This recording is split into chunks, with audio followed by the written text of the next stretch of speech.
I absolutely love this video. And I'm not even sure when I subscribed to your channel. I was just thinking about my situation and where I am with the person I'm now with. I'm associated with Jehovah Witness, which means I'm studying, not yet baptized. And he was raised Muslim, and we've been intimate in the past, but got back together, and now he wants to marry me. I'm telling him I want to wait until marriage, and he's willing to do this with me, but doesn't tell me how he feels about my choice to wait. He's just waiting because I'm waiting, but for how long? I don't want to feel like he only wants to marry me because of my choice to wait. I prayed for the sign if I should plan to marry him or not. And I came across this video, and I get weak and I have a desire to be with him sexually. But then I pray and the strength comes back to keep waiting. I'm a single mom of 3 kids and I'm age 38. I want to make sure that I'm doing this for God and not because I'm tired of what I've been through. It is hard, but very necessary. This is a video that I created about, there was a guy that asked a question about his fiance. They were unaligned. He wanted to wait until marriage. She didn't want to. They were getting married in a few months. This is the video she's talking about. I'm going to dissect this down, all the way down. And I'm not going to just dissect it. I'm going to bring the word into what I'm going to dissect it. So first of all, thank you so much for this comment and question and all of that. But okay, so first is she says, I'm associated with Jehovah Witness and I'm studying, I'm not baptized. And the man is raised Muslim. I'm going to stop right there, okay? Now we know in 2 Corinthians, if we go to 2 Corinthians chapter 6, and a lot of people know this verse, 2 Corinthians chapter 6, verse 14 says, do not be equally yoked together with unbelievers. For what do righteous and wickednesses have in common? What fellowship can light have with darkness? Now, the first thing I would say is he may have been raised Muslim and you're on Jehovah Witness. You're raised one way, but now you're not even aligned. You're not even aligned. So I think that my question would be, you're raised one way and now you're talking about marriage. That means raising children. That means lifestyle. That means beliefs.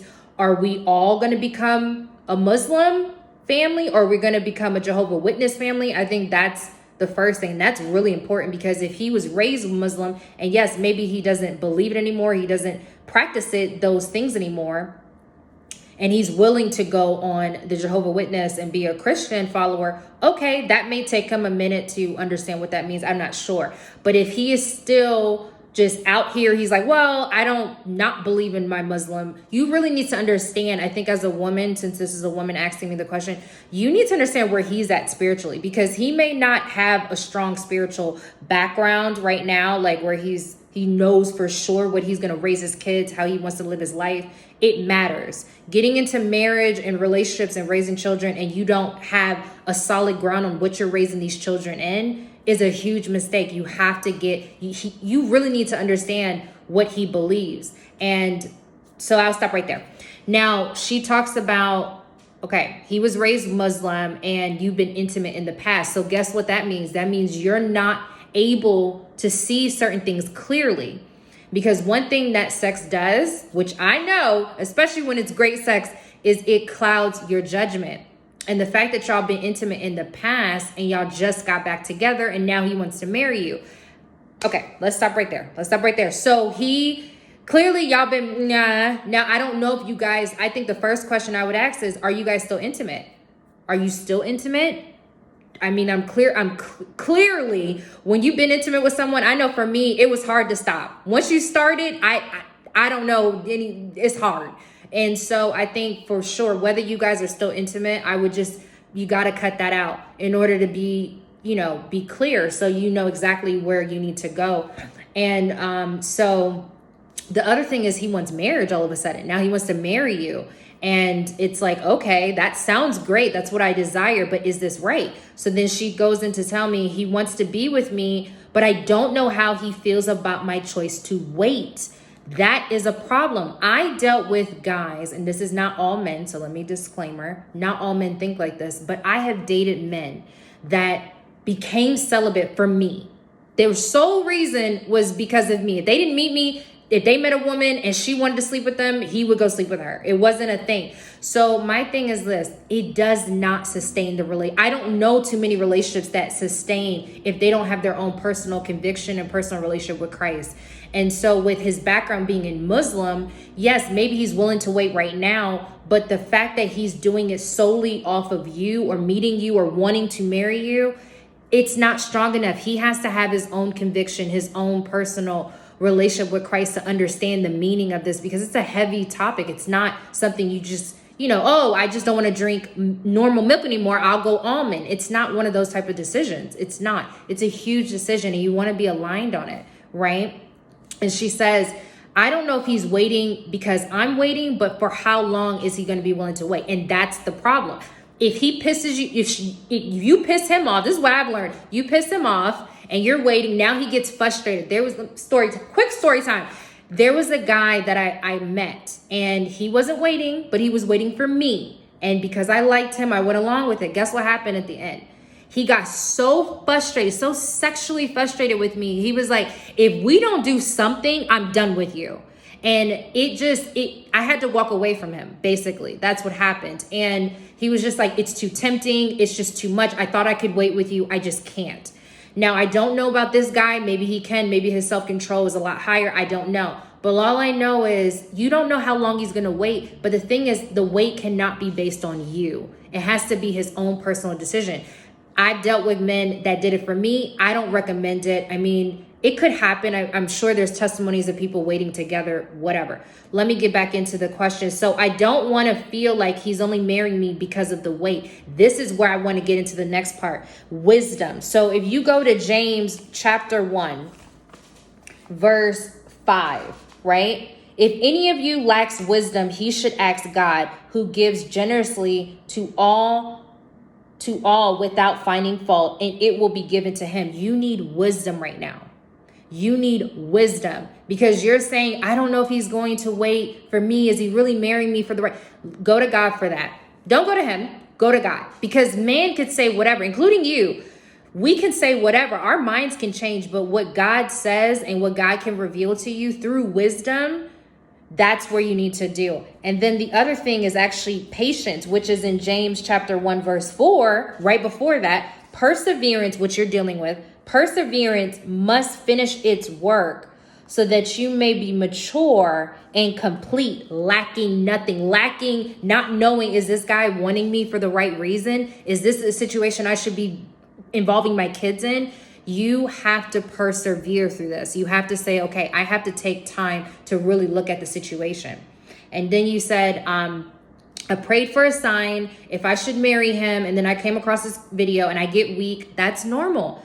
And I desire to be with him sexually. Of course you do, because you already had him. And maybe it was great. Maybe it was great. And then you're like, well, I pray for the strength to come back. And then it comes back. It keeps me waiting. I'm a single mom. All of that. I want to make sure I'm doing this for God and not because I'm tired of waiting. This is, it's so relevant, because I've been through not quite the guy being raised in a different belief system, but definitely debating, should I continue with a man or a woman that I don't know if this is right? I mean, I'm tired of waiting. I don't want to be celibate forever, but I also want to honor God. And I think the first thing I would suggest to you, first of all, is I would fast. If I were you, one of the spiritual disciplines, I'm not sure if you already do this. I don't know if you've ever done it. Even if you have, I would fast right now. I would have a season of separation between the two of you. You guys are already sexually attracted to each other. You guys already slept together. It's just time to give some space. And what I would do in that space is I would be fasting. Now, he can choose to do this with you or not, right? But in the fast, and when I say fast, it's not just from social media and TV. It's also abstaining from food, taking time to just maybe drink only water. Maybe you skip a meal, like maybe one meal, or 4 hours you go, or 6 hours you go without food, maybe 6 to 3, 3 to 6, I don't know. But take some time to die of that flesh so that You take that time, instead of watching TV, being on social media, talking to your girlfriends or whatever, start to die to your flesh. Take a season. I don't know how long that's going to be, maybe 3 weeks, a month. I'm not sure. But the goal is to hear from God, because God speaks to us in so many different ways, and his voice is not always this loud thing. So this is why I'm saying, if you take time to fast, turn off the TV, turn off the social media, turn off distractions, try not to be going out a lot. Take time to really hear from God before you make this huge decision of whether or not you should marry this man. And if he's willing to do it too, great. But I think this is the time also in this season of kind of separation, just kind of figure out where you guys are at. Get counsel. You're going to need community. You're going to need wise counsel with other believers or people in your community, in your church community. You said that you're studying to be a Jehovah's Witness. I would get with another woman and I would ask her wisely, like, this is the situation I'm in. I have a man that wants to marry me, blah, blah, blah. Get her counsel. And also take time to get into your word. So when you're fasting, it's time to not necessarily look at marriage Bible verses right now. It's really about, how do I hear God's voices? Maybe, you know what I would do if I were you? I would look at the women of the Bible and just look at how they dealt with situations, good, bad, ugly, and then pray. That's the second thing you should be doing. Take the season of isolation from each other, fast, but then pray intentionally to seek your heart. Find out your true intentions and ask for confirmation while you're in the word and just reading the word and just understanding who God is and the women and what they dealt with in general, not about marriage, because I don't think it's necessarily about marriage right now. It's just about being able to hear God clearly. The other one I want to go over is actually in Psalms, right? And this is the prayer that I would be praying if I were you. It's in Psalms 139, verse 23 and 24. Search me, O God, and know my heart. Test me and know my anxious thoughts, because you are anxious right now. See if there's any offense away in me and lead me in the way of everlasting. If you pray that intently, if both of you pray it, I don't think you should just pray it. He should be praying it too. Search my heart, because we have our own motives. We have our own things that we want to do. But when it comes to marriage and relationships and you have kids to think about, right? And you're older, maybe you want more kids, maybe not, I don't know.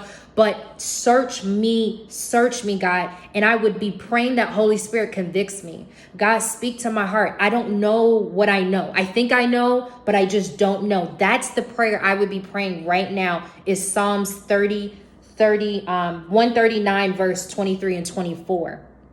I would fast. I would pray. I would seek counsel. I would separate in this time. I'll be reading my word and understanding how God spoke to women. How did God speak to people in general? And just ask for discernment and not just signs on whether or not you should marry this man. Let Holy Spirit speak to you, because there may be other things going on with him. Now, let me give a disclaimer, because this sometimes happens. When people feel like, oh, God told me that you're my wife, God told me that you're my husband, you have to be very careful of accepting that and just knowing that that means that's it. If they told me, they fasted and they prayed, and all of a sudden it's been 2 weeks or a week or a day, and God talked to them, let God confirm it in you too. And the only way he confirms it in you, you can't be sleeping with this man. You need to be in your word. You need to be fasting. You need to get counsel. You need to be praying. You need to be still enough to God, so God and Holy Spirit can convict you and also talk to you. Because one thing I realized about God's voice, it's not loud. It's silent. Sometimes it's a whisper. It's like, was that you, God? And even if you didn't know if it was God, ask again for confirmation. Search me, search and know my heart. Know my heart, God. Test me. And I know it is a serious prayer to pray, God, test me and know my heart, because I'm anxious and I don't know what to do. And I'm telling you, if you do these things, I pray to God, I'm going to pray right now for you, because God, I just pray that whoever is listening to this, whether it's this person or whoever is listening right now, if you are worrying and you're wondering, what do I do? These are the principal things that we need to do, is to take time and just reset.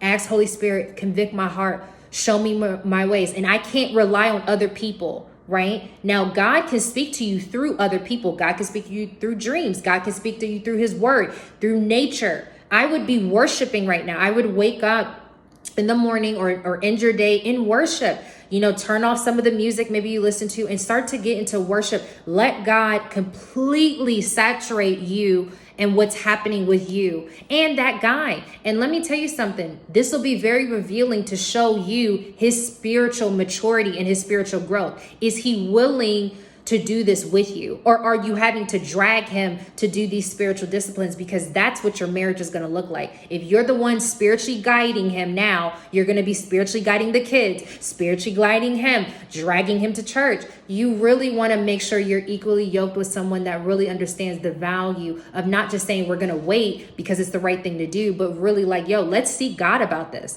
Let's actually go talk to somebody about this. Let's not even be in isolation. Go get counsel.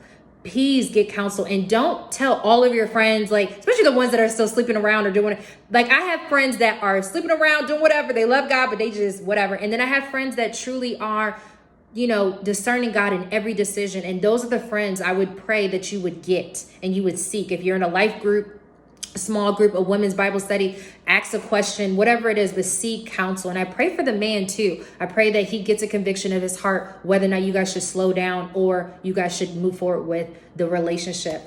Thank you so much for sharing. That was a lot to go over, but I pray that God and the Holy Spirit will speak to you and will bring a peace that you do not even understand. But there will be clarity. There won't be any more confusion, because one thing about God is he is not the author of confusion. Thank you so much. If you have a question, if you have anything else to say, leave it in the comments below. I will talk to you next time. Bye.